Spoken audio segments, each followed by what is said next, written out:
Hi friends, cooking ക്രാഫ്റ്റിൻ്റെ ഇന്നത്തെ വീഡിയോയിലേക്ക് എല്ലാവർക്കും സ്വാഗതം. ഞാൻ ഷിബിത സച്ചീവ്. സദ്യയിലേക്കുള്ള കാളൻ കുറുക്കിയതിൻ്റെ റെസിപ്പി ആയിട്ടാണ് ഞാൻ ഇന്ന് വന്നിട്ടുള്ളത്. വീഡിയോയിലേക്ക് പോണതിന് മുന്നേ ഈ ചാനൽ ആദ്യമായിട്ട് കാണുന്നവരുണ്ടെങ്കിൽ താഴെയുള്ള സബ്സ്ക്രൈബ് ബട്ടൺ പ്രസ് ചെയ്യാൻ മറക്കരുത്.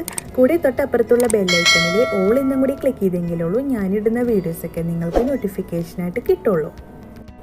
ഇനി നമുക്ക് വീഡിയോയിലേക്ക് പോവാം. കാളൻ കുറുക്കിയത് ഉണ്ടാക്കാനായിട്ട് ഒരു പച്ചക്കായും ഒരു ചെറിയ കഷ്ണം ചേനയും ഞാനിവിടെ ചതുര കഷ്ണങ്ങളായി അരിഞ്ഞു വെച്ചിട്ടുണ്ട്. പച്ചക്കായ ഞാനിവിടെ കറ കളയാനായിട്ട് മഞ്ഞൾപ്പൊടി വെള്ളത്തിലിട്ട് വെച്ച് കഴുകി എടുത്തതാണ്. ഇനി നമുക്ക് കാളൻ കുറുക്കിയത് ഉണ്ടാക്കാനായിട്ട് ഒരു പാൻ അടുപ്പത്ത് വെക്കാം. പാനിലേക്ക് ആദ്യം തന്നെ നമുക്ക് കുറച്ച് വെള്ളം ഒഴിച്ചു കൊടുക്കാം. ഇതിലേക്ക് ഞാൻ 2 പച്ചമുളക് കീറിയത് ഇട്ട് കൊടുക്കുകയാണ്. വെള്ളം ഒന്ന് തിളച്ച് വന്നാൽ ചതുര കഷ്ണങ്ങളായി അരിഞ്ഞു വെച്ച ചേനയും പച്ചക്കായും ഇട്ട് കൊടുക്കാം. ഇനി നമുക്കിതൊന്ന് ഇളക്കി കൊടുക്കാം.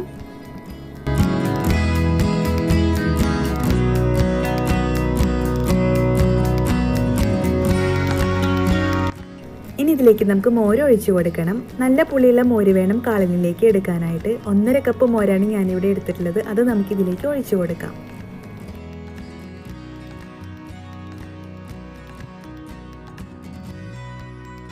ഇനി ഇതിലേക്ക് നമുക്കൊരു 1/4 ടീസ്പൂൺ മഞ്ഞൾപ്പൊടി ചേർത്ത് കൊടുക്കാം. മഞ്ഞൾപ്പൊടി ചേർത്ത് കൊടുക്കണം നിർബന്ധമല്ല, നല്ലൊരു കളർ കിട്ടാൻ വേണ്ടിയിട്ടാണ് ഞാനിവിടെ മഞ്ഞൾപ്പൊടി ചേർത്ത് കൊടുക്കുന്നത്. ഇനി നമുക്ക് ആവശ്യത്തിനുള്ള ഉപ്പും കൂടി ചേർത്ത് കൊടുക്കാം.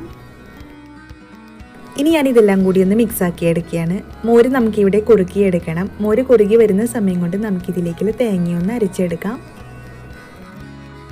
തേങ്ങ നമുക്ക് അരച്ചെടുക്കാനായിട്ട് ഒരു മിക്സിയുടെ ജാറിലേക്ക് ഇട്ട് കൊടുക്കാം. ഒരു മീഡിയം വലുപ്പത്തിലുള്ള തേങ്ങ മുഴുവനായിട്ട് ഞാനിവിടെ എടുത്തിട്ടുണ്ട്. കാളനിലേക്ക് എപ്പോഴും പച്ചക്കറിയേക്കാളും തേങ്ങ അരച്ചതാണ് വേണ്ടത്. അതിനനുസരിച്ച് വേണം നമുക്ക് കാളനിലേക്ക് തേങ്ങ എടുക്കാനായിട്ട്.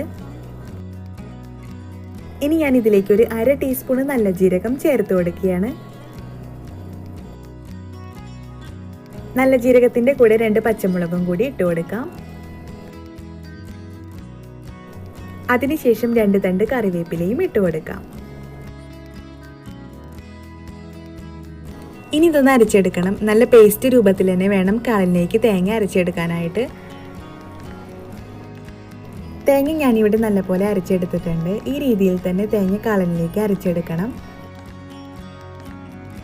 ഇനി നമുക്ക് മോര് കുറുകി വന്നതൊന്ന് നോക്കാം.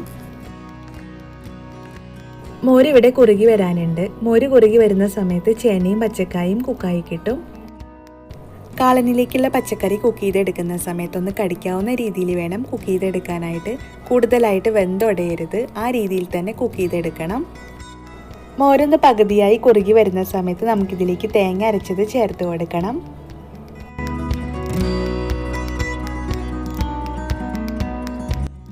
പച്ചക്കായും ചേനയും മോരിൽ കുക്ക് ചെയ്തെടുക്കുന്നത് കൊണ്ട് തന്നെ കൂടുതലായിട്ട് വെന്തൊടയില്ല. ആ ഒരു കറക്റ്റ് രീതിയിൽ തന്നെ കുക്കായി കിട്ടും. മോര് ഇവിടെ ഏകദേശം പകുതിയായി കുറുകി വന്നിട്ടുണ്ട്. ഇനി ഇതിലേക്ക് നമുക്ക് അരച്ചു വെച്ച തേങ്ങ ചേർത്ത് കൊടുക്കാം.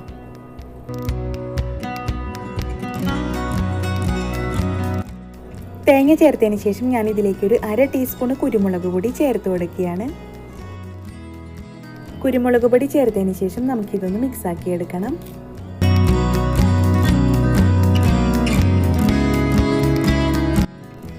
ഇനി നമുക്ക് തേങ്ങയും മോരുമെല്ലാം കുറുക്കിയെടുക്കണം. മീഡിയം ഫ്ലെയിമിലിട്ട് നമുക്കിതൊന്ന് കുറുക്കിയെടുക്കാം.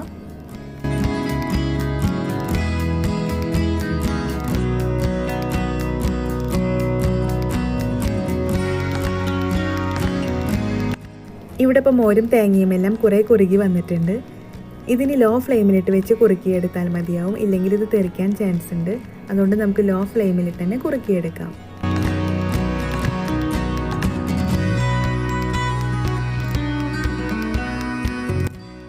ഇവിടെ ഇപ്പോൾ കാളൻ നല്ലപോലെ കുറുകി വന്നിട്ടുണ്ട്. ഇനി ഇതിലേക്ക് നമുക്കൊരു 1/4 ടീസ്പൂൺ നെയ്യ് ചേർത്ത് കൊടുക്കാം.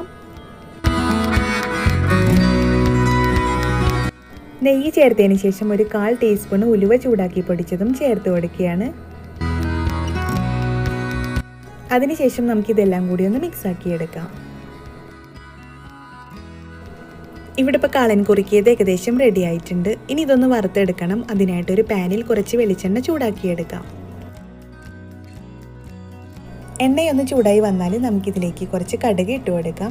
കടുകൊന്ന് പൊട്ടി വന്നാൽ കുറച്ച് കറിവേപ്പിലയും അതിൻ്റെ കൂടെ തന്നെ വറ്റൽമുളക് പൊട്ടിച്ചതും ചേർത്ത് കൊടുക്കാം.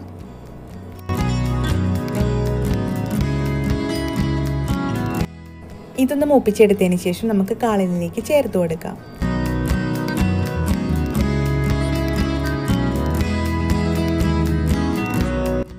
നല്ല ടേസ്റ്റി ആയിട്ടുള്ള സദ്യയിലേക്കുള്ള കാളൻ ഇവിടെ റെഡി ആയിട്ടുണ്ട്.